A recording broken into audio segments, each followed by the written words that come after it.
দিন সকালটা আমার শুরু হয় এক কাপ চা দিয়ে। এই চাটা না হলে কিন্তু আমার মনটা ভালো করে না।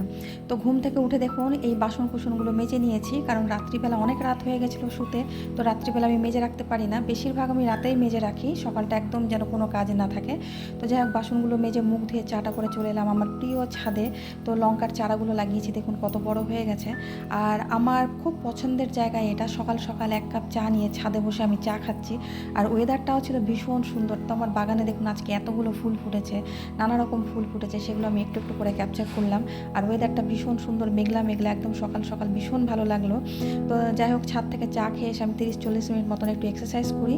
তারপরে আমি আমার হেলথ ড্রিঙ্কটা খেয়ে নিই। এটা আমি রোজ সকালে ব্রেকফাস্টে খাই। আপনার জিজুও খাওয়া দাওয়া করে বেরিয়ে গেল।